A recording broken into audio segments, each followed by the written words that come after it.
국민의힘 홍준표 의원 얘기를 좀 하겠습니다. 또 나왔습니다.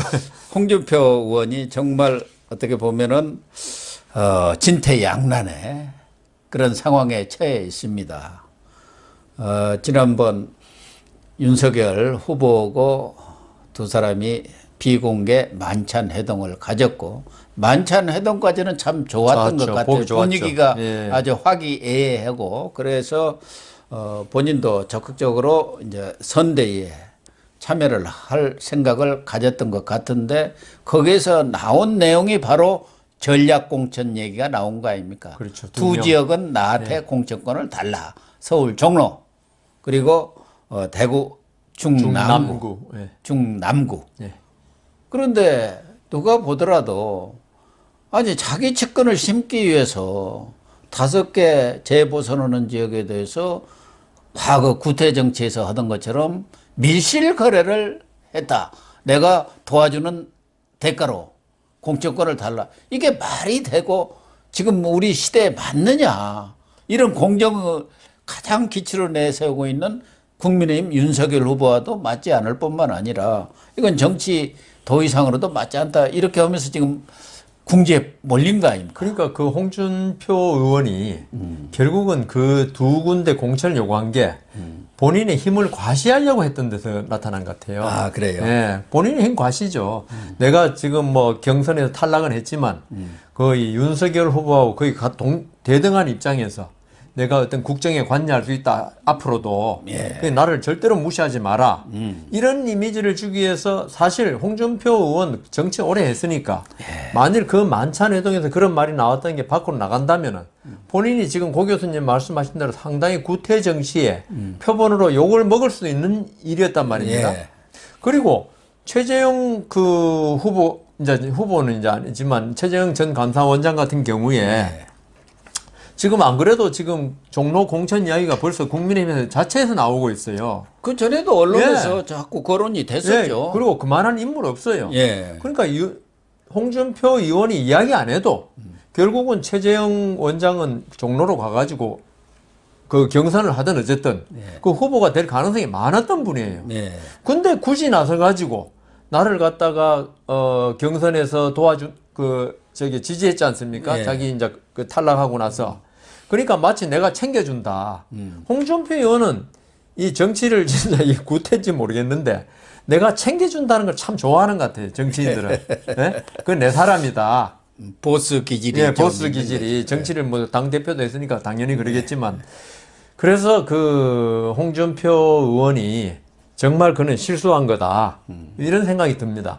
그래서 그런데 그러면서 그 이후에 최재형 원장이 이쪽으로 가버렸단 말입니다. 예. 원팀으로 윤석열 지금 후보한테. 상임 고문으로 들어갔고 내달 초에는 그 방송 그 연설도 첫 번 타자로 나가지 않습니까? 그러니까 홍준표 의원은 완전히 뭐 본인도 그런 말 했나요? 낙동강 오리알 된 느낌. 오리알이 돼버린 거예요. 아니 그 내가 최재형 원장을 갖다가 이렇게 뒤를 봐줄라 했는데 이 사람이 나하고는 전혀 관계없이 그쪽으로 가버리니까 본인은 지금 뜨악해진 거죠. 예. 그러면서 홍준표 의원이 만일에 지금 이 상태에서 대선이 치러지고 윤석열 후보가 당선이 된다.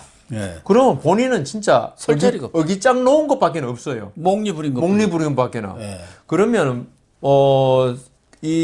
대선 후에 어떻게 정치판이 돌아갈지 그건 항상 정치는 생물이라 그러니까 모르지만 홍준표 의원의 입지가 아주 좁아질 가능성이 있어요. 지금도 좁아졌죠. 지금도 좁아졌지만 더 좁아지겠죠. 그 한때 뭐 대선에도 나갔고 2017년에 그다음 2021년에는 대선 후보였던 사람이 그리고 당 대표를 지낸 사람이 거의 영향력이 없어지는 그런 상태에 이른다는 건데요. 정치인들이 제일 싫어하는 게 바로 그거더라고요. 정치적 영향력이 거의 없어져 버리면 태물 비싸게 취급받으면은 뒷방 노인 돼버리면은 그걸 참을 수 없거든요. 못 견딥니다. 그래서 홍준표 의원이 저번 2017년 대선에 실패한 이후에도 계속 뭐 홍카 혼란이 어떤 걸 계속 하면서 본인의 정치적 입지를 갖다가 안 놓치려고 노력을 많이 했고 이번에 사실 경선한 날도 백의종군 하겠다 할 때 칭찬을 많이 받았지 않습니까? 그런 상태에서 그리고 아까 말씀하신 만찬 할 때 사실 그 고 교수님의 전화 참 잘했다. 예, 그렇게 그런데 그 얘기했죠. 이후에 이 공천 이야기, 전략 공천 이야기 나오면서 아직도 옛날 습성을 못 버렸네. 예. 이런 말이 나오고 완전히 패배한 거죠. 어떻게 보면은 예. 그 만찬에서 자기 위상을 올리려다가 오히려 혹을 때려갔다 혹을 더 붙인 꼴이 됐거든요. 그런데 오늘이죠. 예. 그 26일 날 또 한마디 했고요. 예. 어. 일모도원. 예. 해는 저무는데 갈 길은 멀고 멀다. 나만 이렇게 진퇴양난에 빠진 본인의 어떤 그때 심정을 그대로 표현한 건데요. 예.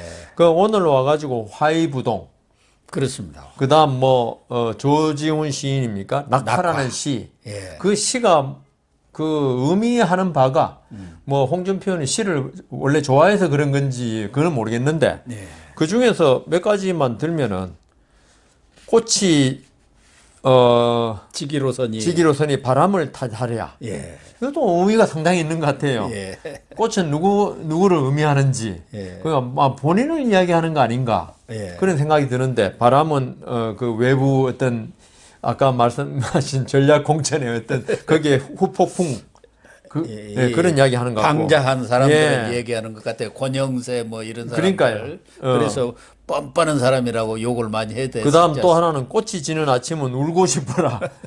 이게 그래서 지금 홍준표 의원이 어떤 계속적으로 윤석열 후보한테 구애를 하는 게 아닌가. 예. 예, 그래서 그때 그거는 잘못한 거는 인정하는 것 같아요. 이런 걸 보면은. 화의부동이라는데 그게 의미가 있지 않습니까? 그러니까 그 어울리되 예. 그 어떤 자기의 정체성을 잃지 않겠다. 뜻은 변치는 않대. 예. 그러나 어울리겠다. 그래서 이 홍준표 의원의 지금 이 말은 결국은 그 뭐 설 지나고 이 원팀으로 오기 위한 포석이 아닌가 그런 생각이 듭니다. 그러니까 이제 힘든 결정이 남았다. 예. 곧 거취를 밝히겠다. 이것은 뭐 설 전에는 이제 다 됐습니다만은 설 지나고 거취를 표명할 수밖에 없지 않습니까? 그렇죠, 없죠, 뭐. 대선이 한 달 남았는데 예. 어떻게 아무것도 안 하고 있을 수는 없지 않겠습니까? 그래서 일각에서는 혹시 뭐 안철수한테 가는 거 아니야? 얼마 전에 그 이분도 정말 정치얼이라고는 꿈에도 생각지 않은 분 한 분 계시지 않습니까? 최진석 서강대 명예교수. 그분이 지금 안철수 후보 측의 상임선대위원장인데 그 상임선대위원장하고 30분간 만나가지고 안철수 후보는 거의 야무지고 참 좋아하는 사람입니다. 좋은 사람입니다. 이렇게 칭찬하고 예. 윤석열 후보한테는 뭐라고 했습니다. 얼굴 두껍고 마음이 검다. 면후, 심후. 이렇게 비판을 해가지고 저 안철수 쪽에다가 일종의 러브레터를 좀 띄웠지 않습니까? 예.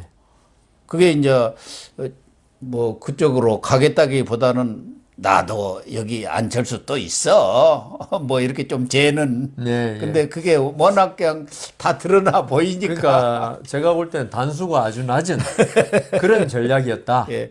다 드러나 보이니까. 누가 보더라도 예. 홍준표 의원이 안철수 사실 안철수 의원이 한 30% 넘으면 또 모르겠습니다. 예. 윤석열 후보하고 거의 대등한 정도의 지지율이 올라가지고 플랜 B 정도의 그걸 차지하고 있으면 홍준표 의원의 이 말이 상당히 의미가 있을 수 있죠. 안철수 의원이 단단하고 안철수 의원이 단단하단 말은 대표가 단단하단 말은 처음 듣는데 야무지다고. 야무지다는 건 처음 아무리 듣습니다. 봐도 야무진 것 같지는 그렇지 않은 사람이 그냥 선량하고 예. 어떤 그 남을 위해서 자기를 희생한다 이런 느낌은 많이 받아요. 참 좋은 사람이다. 예. 그런데 야무지다?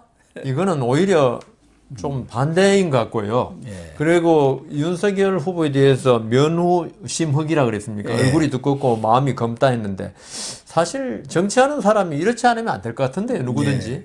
그렇습니다. 그 대표적인 사람은 오히려 이재명 후보 아닌가요? 예.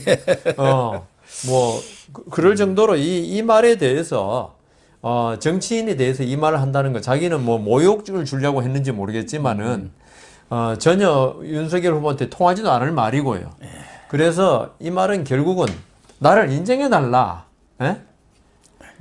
나도 어느 정도의 지분이 있고 영향력이 있으니까 당신이 나를 계속 그러니까 윤석열 후보한테 나를 갖다가 그렇게 경원시하면은 예. 나도 뭔가 움직일 수 있으면 당신은 타격가. 그 말을 하려고 한 것 같은데요. 원래 그 거기서 이런 말이 있습니다. 물건을 헐뜯으면 물건을 사기 위함이고, 예. 사람을 헐뜯으면 사람을 사기기 위함이라. 아, 그렇죠. 그런, 예. 진짜 있습니다. 그 말이. 제가 지어낸 말이 아니고. 예. 그러니까, 만일에 진짜 홍준표 후보가 있죠. 그 의원이 윤석열 후보한테 마음이 벌써 떠났다. 끝났다. 하면 이런 말, 면후 심흑, 이런 말 하지 않습니다. 예. 이런 말을 하는 거는 있죠. 내가 당신하고 정말 사귀고 싶은데, 나를 좀 봐달라. 내가 이런 좀 심한 말을 할 때, 나를 봐달라는 거지. 이게 진짜 윤석열 후보하고 갈라서기 위해서 이런 말 했다고는 볼 수 없을 것 같습니다. 이게 명분을 달라. 예. 도와줘야겠는데 그러니까요. 공천권 문제로 내가 이렇게 네, 좀 궁지에 빠졌고 맞습니다. 지금 보니까 그 이후에 엄청나게 비판을 해대고 어깃장을 놓았는데 그게 영향력이 없어요. 그러니까 홍준표 의원의 정치적 영향력이 미미해져 버렸다는 것이 드러나 버린 거예요. 예. 전에는 청년의 뜰이다 어찌다 해갖고 20, 30대가 홍준표 의원을 지지하는 걸로 생각을 했었지 그렇죠. 않습니까? 또 그것 가지고 내가 청년들이 다 나의 편이야 했는데 이제 보니까 윤석열한테 다 와버렸고 특히 이준석이 이쪽에 있다 보니까 그쪽은 그 사람들 다 떠나버렸어요. 그러니까 이제 좀 그럴수록 좀 허풍을 좀 치는 거 아닙니까? 내 발로는 나갈 수 없고 출당을 시켜줘 이런 얘기도 하고 개는 짖어도 기차는 간다. 이게 이제 자기 영향력이 없을 때 그냥 허풍을 치는 얘기들 아닙니까? 예, 예. 그래서 지금 이제 곧 거취를 밝히겠다 이렇게 이 얘기를 했는데 거취가 탈당을 한다든가 이런 것이라기보다는 윤석열 후보 쪽에 진짜 처음에 경선이 지고 그때 얘기했던 처럼 백의종군을 해서 돕겠다 그런 쪽이 아닌가 이렇게 보여지거든요. 그러니까 그 홍준표 의원이 폭하에 왜 블러핑이라고 그러지 않습니까? 예, 브라핑이라고. 거기에 많이 익숙하신 게 아닌가. 그래서 이게 사실 관전하는 사람들 입장에 볼 때는 전혀 이거는 블러핑으로밖에 안 보이는데 안에 들어가 있으면 내가 이렇게 말하면은 상대방이 겁먹을 것이다. 예. 이렇게 생각하신 것 같은데 윤석열 후보가 이제 정치를 작년 한 6월부터 했다 봐야 됩니까? 예, 그렇죠. 이제 윤석열 후보가 이랬던 흡수 능력이 뛰어난 사람이거든요. 제가 검찰에 있었던 제 대학 동기들 말을 들어봐도 윤석열 후보가 그런 지식 흡수 능력, 어떤 이 경험을 흡수하는 능력이 뛰어나기 때문에 이제 또 참모들이 또 많지 않습니까? 예. 거기서 홍준표 의원의 이런 블루핑에 이제는 당하지 않을 사람이다. 그게 결국은 오늘 나온 화이부동인이 조지훈 시인의 낙화 이런 데서 본인의 심정을 그대로 드러냈기 때문에 저는 그래서 홍준표 의원이 지금 이 상태에서 있죠. 무슨 선대위 고문을 맡고 이거는 좀 힘들 것 같아요. 예, 워낙 상처를 많이 입어가지고 그리고 본인이 백의종군 이야기했기 때문에 그냥 이제 원팀으로 윤석열 후보 돕겠다 이 정도로 나올 것 같아요. 그래서 윤석열 후보가 윤석열 후보 쪽에서 어떤 직위를 좀 제의하기도 조금 그렇죠. 시간이 많이 지난 것 같아요. 벌써 하려면 벌써 이미 했거나 해야지. 그래서 아마 어떤 직위는 안 맞대. 오히려 그게 홍준표 의원이 윤석열 후보 도와주는데 유리한 게 있죠. 선대위 직위를 맡아버리면은 이게 홍준표 의원이 어떤 이재명 후보하고 앞으로 이제 이재명 후보를 대하는데 가장 좋은 무기인데 이게 윤석열 후보의 말로 비춰질 수 있는데 본인이 그냥 이렇게 돕겠다 말 한마디 해버리면은 자유롭게 족쇄에 안 매이고 이재명 후보하고 이렇게 상대할 수 있는 그런 좋은 무기가 되지 않겠는가. 아마 홍준표 의원도 그렇게 생각하고 있을지 모르겠습니다. 또 하나는 김건희 씨가 홍준표 거기다 유승민까지 포함해가지고 녹음 테이프에 구설을 했다. 이런 얘기가 나와가지고 홍준표 의원이 발끈한 적이 그렇죠. 유승민 의원도 그동안 그렇게 잠적해 있는데 이 얘기가 나오니까 아주 아니라고 이렇게 손사래를 쳤는데 어쨌든 이런 부분에 대해서도 김건희 씨 쪽에서 공개 활동에 나서는 그런 과정에 사과문이랄까 이런 것을 좀 윤석열 후보도 사과했죠. 예, 사과를 했습니다. 또 하나는 지금 홍준표 의원이 가장 비난의 대상이 됐던 대구 중남구 네. 여기에 대해서는 국민의힘이 공천을 안 하는 무공천을 이렇게 결정을 했네요. 아무래도 이쪽이 거기에 곽상도 의원의 비리 문제 아직은 뭐 판명이 드러난 건 아닙니다만은 그 이쪽에서 원인을 제공했기 때문에 무공천을 하는 것 같습니까? 또 하는 것 같은데요. 저 민주당도 지금 세 곳 무공천 하니까 그렇게 한 것 같아요. 그렇게 되면은 여기는 이제 어떻게 되나요? 뭐 김재원 최고위원도 나가겠다. 지금 홍준표 의원이 그렇게 추천한 사람이 이준원 전 수성구청장 아닙니까? 그 선대보 홍준표 의원 경선 선대 본부장인가 했었죠. 뭐 여러 사람 이인선 대구시 전 정무부 시장 해갖고 뭐 열 손가락도 넘는 사람이 뛰고 있어요. 무주공산이 됐어요. 뭐 변호사들도 한 몇 분 되는 것 같은데 저한테도 뭐 어떻게 이 핸드폰 번호를 알았는지 뭘 이렇게 보내오고 그래서 하더라고요. 그러면 이제 김재원 최고위원 같은 경우는 당에서 무소속으로 탈당을 해서 출마하라는 그런 명령으로 자기는 받아들이고 그에 따라서 뭐 탈당을 해갖고 무소속으로 나가겠다 그런 것 같아요. 그러면은 이제 이 국민의힘 쪽에 있는 사람들은 탈당을 해야 하는 거 아니에요? 그렇죠. 저는 우선 국민의힘에서 무공천 그 이야기는 조금 이 더불어민주당보다도 더 앞서서 했으면 좀 효과가 더 좋았을 텐데 마치 더불어민주당이 무공천 세 곳을 발표하니까 따라가는 듯한 느낌을 줘가지고 어떤 책임지는 정당. 사실 저번 작년 4.7 서울시장하고 부산시장 재보선 거기에서도 사실 민주당이 공천 안 하기로 자기 당규에 그렇게 돼 있었지 않습니까? 중대 범죄로 물러났을 때는 그럼에도 당규까지 고쳐가지고 억지로 공천했던 게 결국은 뭐 그것만이 아니겠지만은 역효과를 낳아가지고 전부 다 그 국민의힘 쪽에서 당선된 거 아닙니까? 그래서 더불어민주당이 그걸 반면교사 삼아서 이번에 무공천 입장을 밝혔는데 사실 곽상도 의원 문제 아직 기소도 안 됐으니까 하지만 지금까지 드러난 걸로 볼 때는 우리 국민들이 척하면 척하고 알아듣지 않습니까?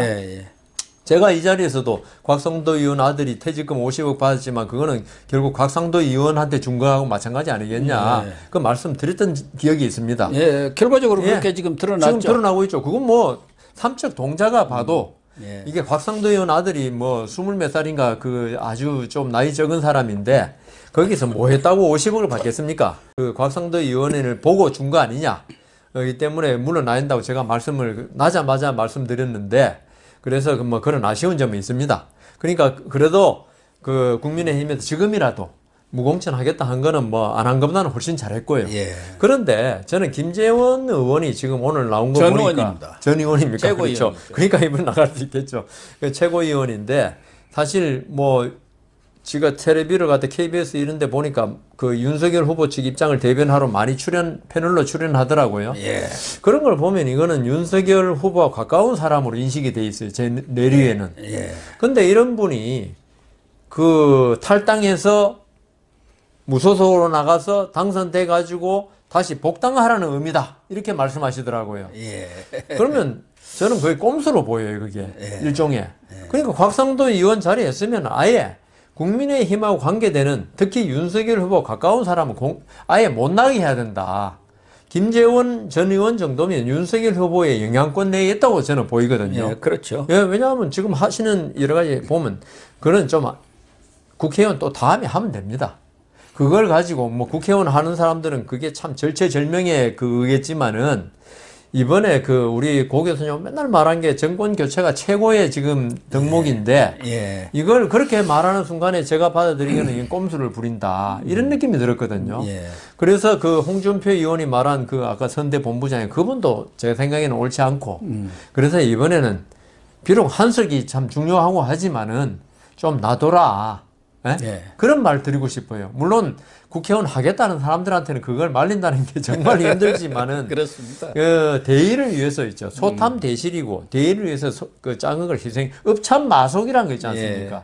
그게 제갈 공명이 그 마속에 목을 베면서 한 이야기인데 그 정도로 고대에도 그런 게 참 중요한 덕목으로 돼 있었는데 이번엔 좀 그런 걸 했으면 좋은데 제가 정치를 전혀 모르는 사람이 이 참 대붕의 뜻을 몰라가지고 이런 거 하는지 모르겠지만은 뭐 김재원이가 무슨 대붕입니까?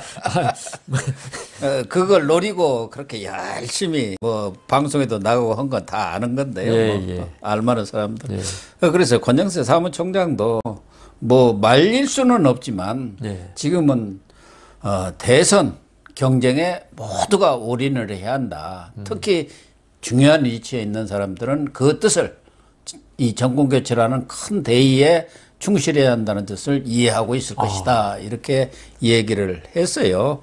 그런데 뭐 마지막으로 하나 소개를 드릴게. 이제 오늘이 D-40일인데 D-40일에 나온 여론조사가 두 개가 있습니다. 하나는 리서치뷰 UPI 뉴스에서 한 건데 윤석열 45, 이재명이 39. 여기서 유일하게 지금 38선을 넘었습니다. 그동안 38선에 그렇죠. 막혀 있다고. 그러니까 양 진영들이 다 결집하고 결집하고 있다. 있다는 이야기네. 그러나 45는 당선권에 거의 근접하는 그런 그렇죠. 예. 프로테지고 양자 대결에서는 49 윤석열, 이재명 41로 7%를 앞서고 지금 있습니다. 그 안 후보가 지금 단일 안 한 걸 지금 이야기하잖아요. 예, 예. 예. 그래 사자 대결이죠. 예. 안철수는 이제 9% 나와서 예, 이제 한 자릿수로 내려갔더라고요. 깔아앉았고요.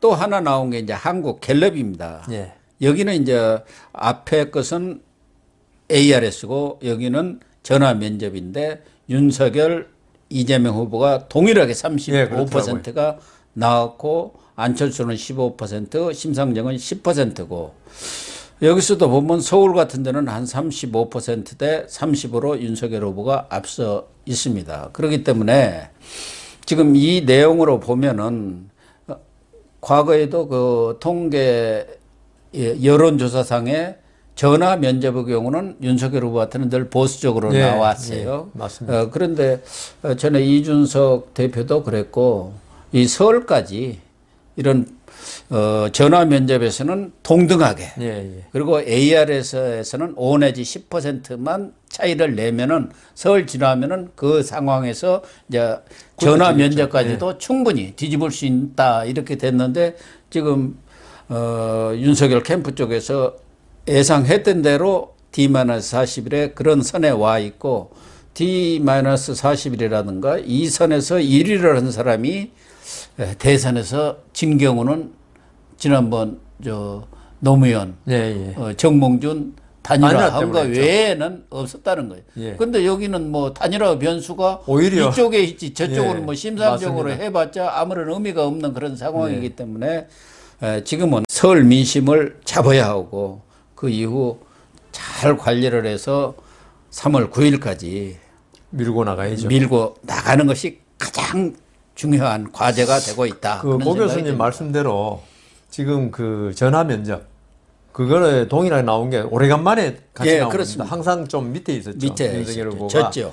그래서 지금 민주당 쪽에서도 지금 이 상태가 말씀하신 대로 선거 때까지 계속 고착화될 그 가능성이 있거든요. 그래서 지금 민주당 쪽에서 나온 이야기는 아니지만은 이 전개를 바라보는 입장에서 아마 이재명 후보가 설 후에 폭탄을 하나 터뜨릴 것이다. 아무래도 그래야겠죠. 뭔가 이 이걸 판서를 뒤집지 않으면 안 파괴해야 되니까. 되니까 그렇게 할 것이라서 제가 볼 때는 윤석열 후보가 사실은 그 한 2달, 3달 전에 많이 앞서 있다가 뭐 여러 가지 그 이준석 그다음 김종인 리스크로 이 밑으로 많이 곤두박질 쳤지 않습니까?